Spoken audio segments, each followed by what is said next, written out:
Ok, hola, ¿qué tal? Buenas noches.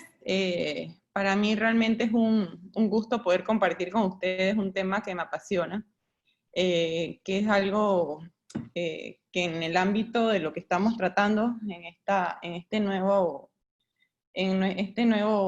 nuevos webinars de la urología funcional toma una gran importancia. Para hablar de microbiota en urología tenemos que establecer los objetivos de esta conferencia. Realmente nos vamos a enfocar en los trastornos funcionales crónicos en urología y viajaremos a través del tiempo hablando un poquito acerca de lo que fue el proyecto del genoma humano, de donde parte entonces el proyecto del microbioma humano y algunos trastornos funcionales específicos. Hablaremos también un poquito de lo que es el grupo de MAP y cómo incursionan entonces en lo que es el microbiota urinario, la importancia de un eje vejiga-intestino-corteza cerebral. Tocaremos entonces un poquito de lo que son las condiciones urológicas específicas asociadas a los desbalances en la microbiota urinaria, y luego trataremos entonces de resumir a través de unas conclusiones. Para poder hablar del proyecto del microbioma humano nos tenemos que trasladar a lo que fue el proyecto del genoma humano. Para los años 90, ya bien conocidos y culminados luego de 15 años aproximadamente, surge el proyecto del genoma humano. Sin embargo, los investigadores de este grupo liderizado en Estados Unidos, quedan con una duda, ya que ellos tenían una expectativa de encontrar en el proyecto del genoma humano múltiples proteínas y genes codificadores que trataran de establecer un mapeo y una estructura de lo que era el ADN del ser humano. Sin embargo, de lo esperado, que eran aproximadamente unas 100.000 proteínas y proteínas codificadoras de genes, llegaron a tener aproximadamente unas 20.000, lo cual no nos diferenciaba mucho en relación a lo encontrado en la Drosophila, la mosca de la fruta. Entonces surgen muchas interrogantes y de ahí entonces nace lo que es el proyecto del microbioma humano. Si realmente podríamos estratificar, tratando de entender estos componentes de los microbios que se encuentran en íntimo contacto con nuestro metabolismo y poder establecer así si realmente contribuyen en una delgada línea a nuestra fisiología normal, a nuestro estado de salud y o a nuestro estado de enfermedad. Entonces, con esto, Nature, como revista científica pionera en lo que fue el proyecto del genoma humano, publica las diferencias entonces esperadas y las encontradas en lo que es el proyecto del microbioma humano. Y realmente lo que se dan cuenta es que el ser humano llega a ser realmente más bien un supraorganismo, porque no solamente somos la genética encontrada en el genoma, sino más bien somos un acúmulo de interacciones metabólicas dadas por lo que tenemos como microorganismo con y dentro de nosotros. Entonces, este supraorganismo al cual pertenecemos, realmente, ¿qué tiene que ver con urología? Y nuevamente, tratando de llevar esta conferencia a nuestros aspectos funcionales en urología, nos tenemos que remontar entonces a lo que es el MAP. El MAP es un grupo de investigación, el Multidisciplinary Approach to the Study of Chronic Pelvic Pain.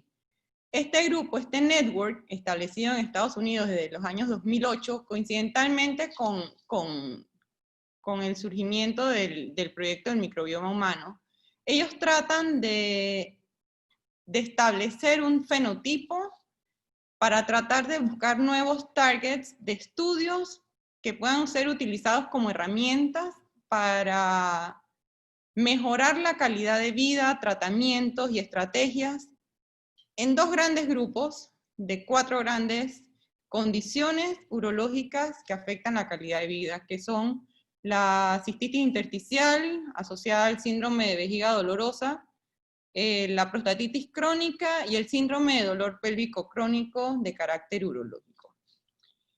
Ellos, establecidos ampliamente en Estados Unidos, en diferentes universidades, empiezan a estudiar no solamente el funcionamiento neurobiológico, la importancia de la corteza cerebral, la importancia de los síntomas de este grupo de pacientes, hacen evaluaciones a nivel psicosocial, tratar de medir factores de riesgo, para tratar de buscar de alguna manera un fenotipo. Con el fenotipo, ¿qué logramos hacer?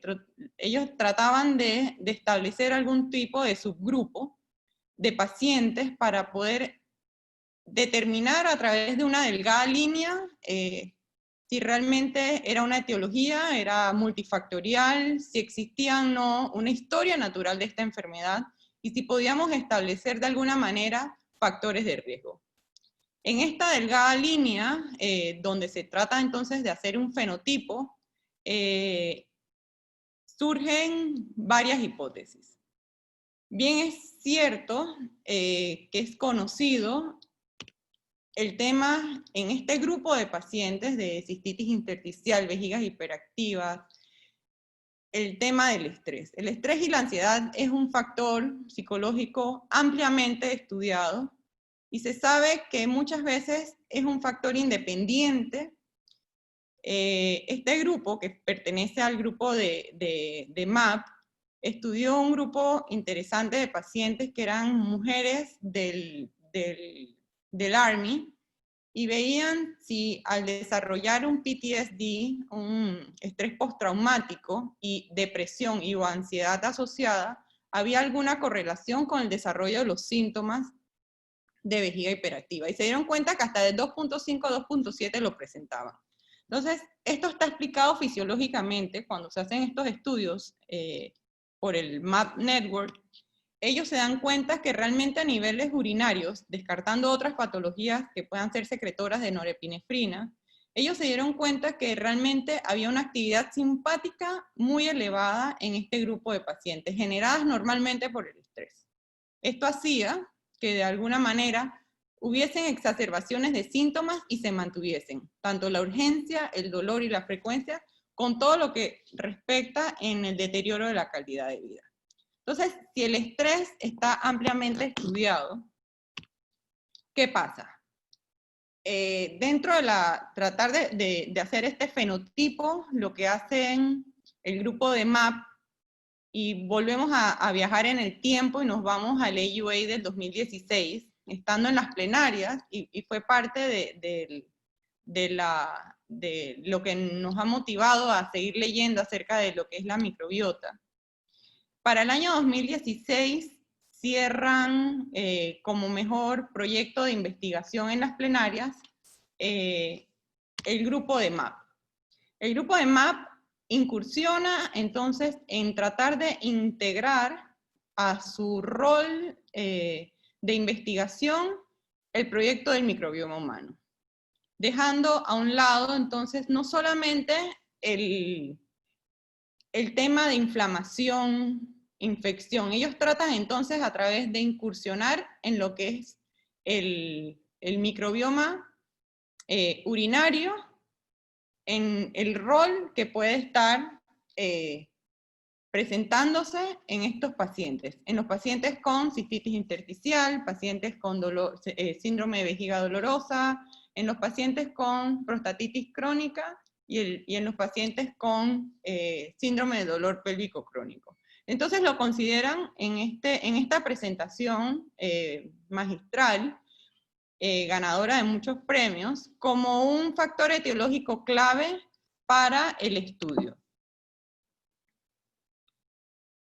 Recuerdo escuchar al doctor Curtis decir su hipótesis y me pareció muy interesante cuando escuchamos esta plenaria, donde él trataba de explicar si realmente este patrón de la microbiota urinaria en este grupo específico de pacientes con patologías funcionales crónicas en urología, era realmente el patrón de la microbiota urinaria, el iniciador, el que mantenía o el que se mantenía influenciado durante el tiempo los síntomas de estos pacientes. Todos sabemos que son patologías que incluyen dolor, crónicas y que son muy difíciles de manejar. Y la hipótesis de él, al presentar este proyecto de MAP con el microbioma, trata entonces de establecer si realmente alguna de esta interacción del genoma, de nuestro genoma con el microbioma, tenía algún tipo de importancia. Entonces, pasamos la microbiota en el tracto urinario juega un rol más allá de la infección. Ahí tenemos que abrir un poquito nuestros conocimientos un poco dogmáticos de que la orina es un nicho estéril y realmente se trata de ver más allá de la infección, más bien la interacción, la inflamación que puedan generar, si realmente hay algún tipo de asociación con estas patologías, con el dolor, con la vejiga hiperactiva, que mantenga de una manera permanente los síntomas. Realmente tiene un impacto en la modulación, porque realmente los trastornos funcionales que nosotros manejamos con el advenimiento de esta nueva clave en el tratamiento, nos cambia muchos aspectos inmunológicos, aspectos incluso psicológicos de estos trastornos específicos. Este es el eje que comentaba inicialmente que íbamos a conversar. No solamente ya es el tracto gastrointestinal involucrado, es el equilibrio de estos ecosistemas donde la bacteria o el microorganismo, realmente la palabra vendría siendo microorganismo presente en cada uno de estos ecosistemas, cuando interaccionan, tienen un efecto directo sobre la corteza cerebral. Entonces este es el interés de llegar a un fenotipo si realmente cada uno de estos grupos de microbiotas, cuando hablamos de microbiotas muchas veces utilizamos los términos de manera similar. Microbioma es el gran grupo genético de todos los microorganismos. Y microbiota viene dado por cada uno de la microbiota de la piel, la microbiota de la vejiga, la microbiota del intestino, del tracto urinario, que fue lo que inicialmente compuso el proyecto del microbioma humano. El microbioma humano, cuando inició, que duró aproximadamente 5 años, ellos estudiaron 5 grandes órganos, que fue lo que fue la cavidad oral, la piel, el tracto gastrointestinal, la vagina y las vías respiratorias. En este momento no se incluyó la microbiota urinaria por el concepto que se ha mantenido durante muchos años de que la orina realmente es un nicho estéril. Sin embargo, cuando vemos los resultados de estos estudios, vemos que realmente va más allá de un nicho estéril y realmente hay muchas interacciones neuroviscerales que están mediadas muchas veces por estrés, emociones, pero sí existe la presencia de metabolitos generados por esta interacción microbiota ser humano, que tienen una interacción directa sobre la corteza cerebral, que puede llegar a estar alterada en algún momento por la tensión. Entonces, realmente lo que se trata es de generar algún tipo de hipótesis para poder explicar algún otro tipo de etiología y poder establecer una nueva ruta en la historia natural de estas condiciones. La microbiota urinaria, a grosso modo, tiene un rango muy amplio, un rango desde 20 a 500 especies que viven en un ecosistema donde se tiene que mantener un equilibrio. Ellas están aproximadamente distribuidas en 9 filos, que son los que ven aquí, y el secreto es que ellas se tienen que mantener en un ecosistema donde el manejo de ellas debe ser integrado con todos los otros ejes que ya les mencioné, el sistema nervioso central, el intestino. Para el año 2018, el grupo de trabajo de urología funcional del grupo de la Asociación Europea inicia a hacer estos estudios si realmente, cuál era el rol de la microbiota urinaria en las disfunciones del tracto urinario inferior. Realmente lo que ellos empiezan a hacer son secuencias metagenómicas. Secuencias metagenómicas es simplemente hacer una taxonomía, poder ponerle nombre a todos estos microorganismos y tratar de sacar entonces la gran mayoría de los microorganismos presentes. Porque tradicionalmente sabemos y se habían dado cuenta que muchos pacientes con síntomas del tracto urinario inferior, muchos tenían cultivos tradicionalmente negativos. Sin embargo, al aplicar estas nuevas secuencias, que normalmente lo que se hacen son secuencias de RNA ribosomal, secuencias de una porción pequeña, se dieron cuenta que hay muchos microorganismos de lento crecimiento que en cultivos tradicionales normalmente no crecen. Entonces, se le da entonces la importancia del rol de la microbiota urinaria y el eje del sistema nervioso central para la integridad de ¿qué? Para la integridad si realmente esta interacción generaba algún tipo de descarga humoral, metabolitos, que pudieran estar alterando lo que son las uniones epiteliales a nivel de lo que es el tracto urinario inferior. O creando algún tipo de barrera, lo que muchas veces se le llamaba el biofilm, si realmente es un biofilm o simplemente es la presencia de esta microbiota típica del tracto urinario inferior.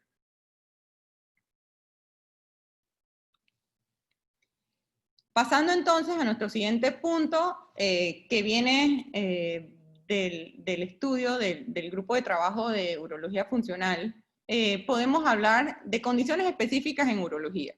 Condiciones específicas donde los trastornos funcionales más estudiados son lo que es vejiga hiperactiva, incontinencia urinaria de urgencia, el dolor pélvico crónico de origen urológico, la prostatitis crónica, muchas de estas definidas, que en el caso de la vejiga hiperactiva, muchas veces definidas, parte de su definición es la ausencia de infección activa. En todas las definiciones de estas condiciones siempre vemos que partimos de una definición en común donde no pueden haber microorganismos. Sin embargo, nuestro manejo, de acuerdo a las características fisiopatológicas, siempre ha sido el manejo de esta interacción neuromuscular. Nosotros siempre hemos manejado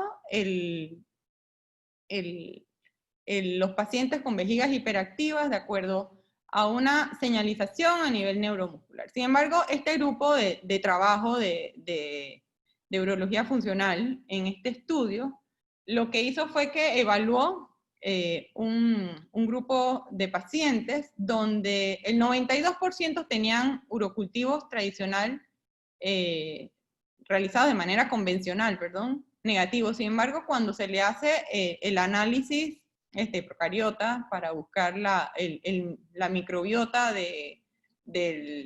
urinaria, se dieron cuenta que el 80% eran positivos, entre lactobacilos, corinebacterios, estreptococos, actinomyces, que no forman parte en su equilibrio de lo que es la microbiota urinaria. Entonces, realmente ellos concluyen que en la vejiga, en pacientes que usualmente son manejadas con urocultivos negativos de manera convencional, hay bacterias y microorganismos vivos. Entonces, este mismo grupo continúa sus estudios y hace un estudio retrospectivo de pacientes que inicialmente habían tenido algún tipo de infección, luego de tratada y erradicada, eran manejadas con vejigas hiperactivas. Sin embargo, a un año de tratamiento con urocultivos negativos, había una persistencia de los síntomas. Entonces, ellos les hacen nuevamente estudios con estas codificaciones para buscar en la microbiota, y lo que se dan cuenta es que había persistencia bacteriana. Entonces, realmente, esta persistencia bacteriana es la condicionante de la persistencia de los síntomas y los mantenimientos, es una pregunta que queda al aire. Luego de esto, también en el otro grupo, que se han estudiado en condiciones específicas para urología, están los pacientes con incontinencia urinaria de urgencia. Y se dieron cuenta que al secuenciar con estas nuevas estrategias, se dieron cuenta que hasta el 58% de las muestras eran positivas. Es importante porque lo que hacen fue que antes de empezarle un tratamiento específico a este grupo de pacientes, ya sea anticolinérgico o la aplicación de algún tipo de toxina, de aplicación de toxina botulínica, ellos vieron que al manejar de manera específica el hallazgo de la microbiota urinaria y al aislarlos, había mucho mejores resultados en la aplicación de nuestro tratamiento convencional de primera, segunda y tercera línea para la vejiga hiperactiva y la incontinencia urinaria de urgencia.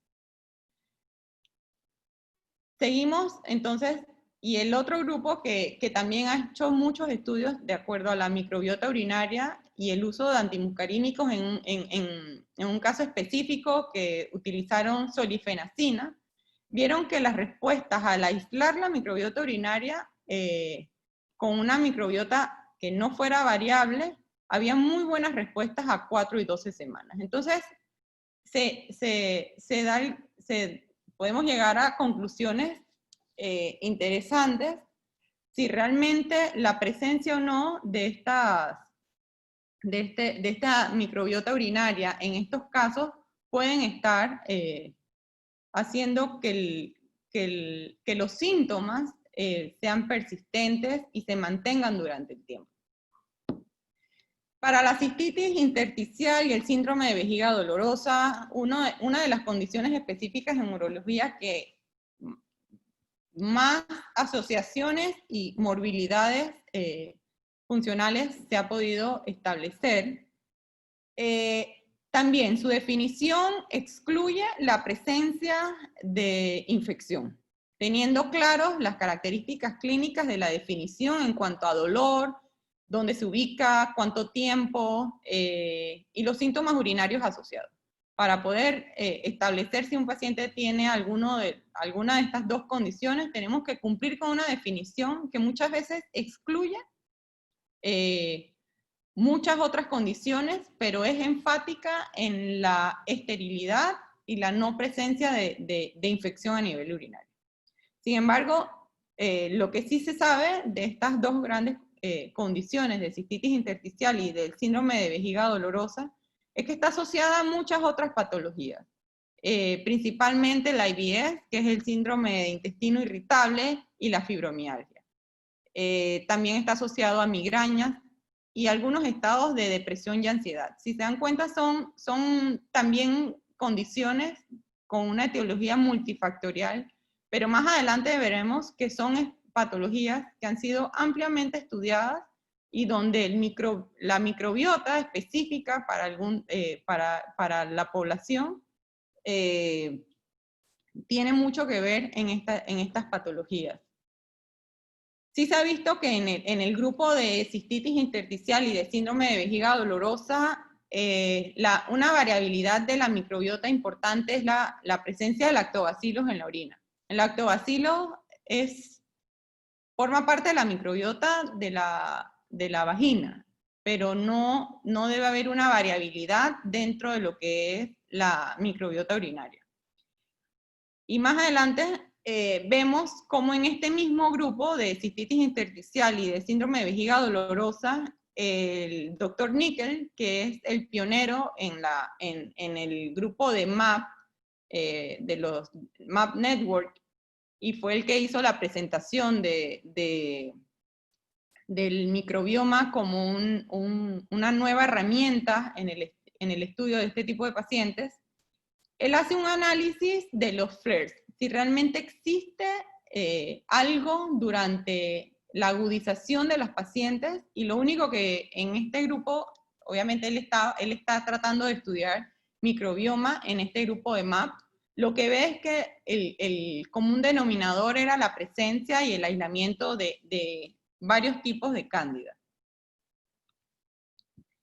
En cuanto a virus y cistitis intersticial y síndrome de vejiga dolorosa, sí se han hallado y se han hecho hallazgos principalmente cuando las pacientes presentan úlceras de Horner. Y sabemos que las úlceras de Horner es uno de los hallazgos patognomónicos, e incluso que su tratamiento mejora muchísimo la condición de la sintomatología de las pacientes. Pero cuando a este grupo de pacientes le hicieron PCR, en este caso también de manera cuantitativa, en tiempo real, se dieron cuenta que hasta el 68% de estas pacientes con úlcera de Horner tenían en su PCR Epstein-Barr virus. Entonces, esto es importante, es importante saberlo, saber que la prevalencia puede estar elevada. Y nuevamente, otra de las condiciones ya para ir terminando en las condiciones específicas de urología que estudió este grupo y que estudia aún en su fase 2, que empezó en el 2012, es lo que es la prostatitis crónica y el síndrome pélvico doloroso crónico de origen urológico. Realmente, nuevamente, la definición excluye la presencia de algún tipo de infección. Sin embargo, cuando se hacen estos estudios del RNA de estos procariotas, lo que vemos es una alta prevalencia de anaerobios en secuencias que normalmente no deben ser y no forman parte del ecosistema y la microbiota urinaria. Entonces, realmente lo que está pasando es un desbalance a nivel de lo que es la microbiota urinaria. Realmente todos estos cambios son un gatillo para la persistencia y mantenimiento de los síntomas. Realmente es interesante la respuesta no la sé, sin embargo, sí es un aspecto que hay que considerar en los pacientes donde el manejo, ya de por sí, el manejo de estos pacientes es un poco complejo, pero tenemos que ir enfocándonos en la medicina de la precisión. Tenemos que ir buscando y cambiando algunos dogmas en nuestro tratamiento.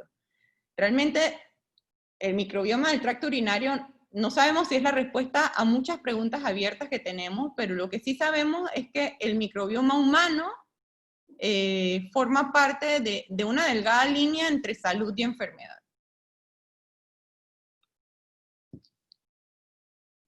Nuevamente, Nature hace una revisión interesante desde los años 2012, esto fue 2010-2012, donde todas estas enfermedades han sido estudiadas. Estas enfermedades crónicas de abordajes complejos como la psoriasis, el reflujo, el asma, el IBS, incluso enfermedades cardiovasculares asociadas con características de microbiotas particulares. Entonces, no estamos ajenos a asociar, que es un estudio que se está haciendo con el grupo de SUFU, si realmente hay alguna asociación entre lo que es vejiga hiperactiva directa y lo que es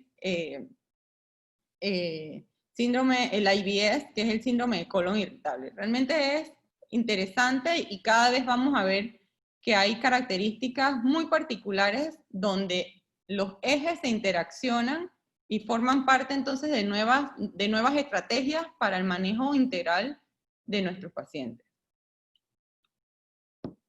Incluso cuando empieza el proyecto del genoma humano que empezó en el proyecto del microbioma humano que inicialmente inició en Estados Unidos, ellos luego hicieron una cohorte grande en África, y realmente hay incluso artículos interesantes donde el análisis metagenómico, este gran mapa, revela un alto contenido de cambios en la microbiota en pacientes con cáncer de próstata de alto riesgo secundario. Estos son hallazgos que encontraron en estas cohortes, que no es el tema, pues no estamos en temas funcionales, pero es interesante ver más allá de la molécula y nos podemos ir a la base de todo, que es esta inflamación e interacción humoral. Entonces, para ir ya resumiendo, nuestro microbioma humano, nuestro gran superorganismo, realmente va a ser una gran interacción de nuestra fisiología, nuestra patobiología, pero es una interacción continua del huésped con el sistema inmune, claro, con su medio ambiente, con sus cambios continuos en la comunidad.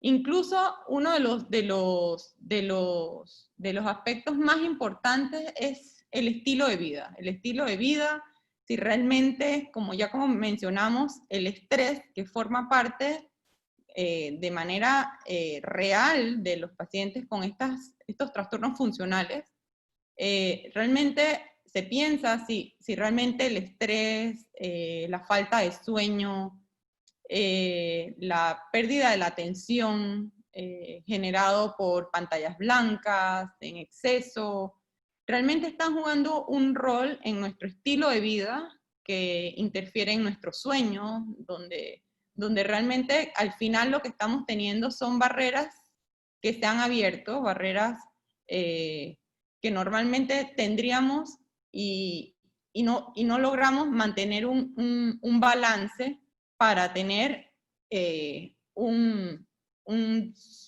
superorganismo funcionando, y este desbalance entre salud y enfermedad se pierde.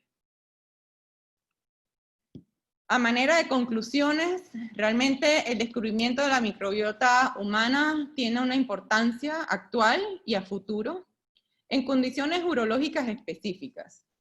Realmente el paradigma terapéutico de bacteria vista, antibiótico aplicado, debe modificarse. Debemos tratar de manejar nuestra medicina de precisión con la aplicación de técnicas específicas, tratando de buscar una respuesta. Debemos buscar mantener siempre balances en estos ecosistemas y considerar este nuevo aspecto como parte fundamental de nuestros targets para el manejo integral de los pacientes. No puedo terminar esta charla sin hablar 2 segundos de lo que vivimos. Podría ser un desbalance, la creación de algo que nos ha tocado, y es la presencia de un RNA que ha causado una de las mayores crisis mundiales, y nos toca a todos poner de nuestra parte, ser solidarios. Este es un grupo que empezó el día de hoy. Les presento al nuevo grupo de urólogos COVID-UCI del complejo hospitalario, el doctor Beckford, el doctor Elías, el doctor Del Rosario y la doctora Catherine y mi persona, tratando de hacer lo más solidarios con nuestro país, sin perder las esperanzas de que saldremos de estas pronto. Nuestro mundo nos necesita. Gracias.